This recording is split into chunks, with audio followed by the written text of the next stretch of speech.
Amélie Nothomb correspond régulièrement avec 2000 de ses lecteurs, et ce, dès sa première publication. C'est la chose au monde que j'avais le moins prévue. Dès que j'ai publié mon premier roman en 1992, 3 jours après ma publication, je recevais ma première lettre de lecteur. Ça m'a sidérée, je me suis dit c'est un miracle, j'ai reçu une lettre de lecteur mais ça ne se reproduira plus jamais. J'ai répondu tout de suite, j'étais bouleversée.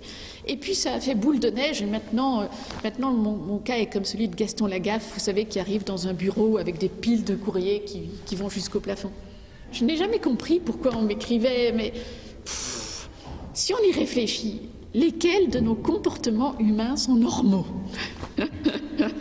Aujourd'hui, Amélie Nothomb dit consacrer 5 heures par jour à ses rencontres épistolaires. Si elle lit tous ses courriers, elle n'y répond pas forcément. Tu places à gauche, je sais que c'est vrai, les courriers qui te réjouissent, et tu places à droite les courriers qui t'ennuient. Quand c'est une personne que j'adore, même si la lettre fait 18 pages, je la mets sur la pile de gauche, tout en j'ai tendance quand même à essayer d'écrire à la personne, écoutez, je vous aime vraiment beaucoup, mais si la lettre faisait un peu moins de 18 pages, c'est plus facile pour moi, vous comprenez.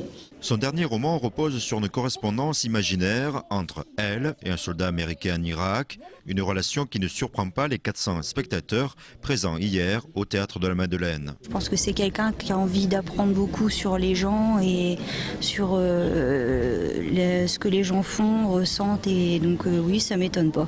C'est admirable parce que moi ça m'est arrivé d'écrire à Michel Tournier par exemple qui répond pas du tout. Anne écrit à Amélie depuis 1 an, d'origine tourangelle. Elle a passé 3 heures sur la route pour assister à cette rencontre. On parle par exemple de ce que je pense d'un livre, comme je l'avais fait la première fois, et lui dire effectivement ce que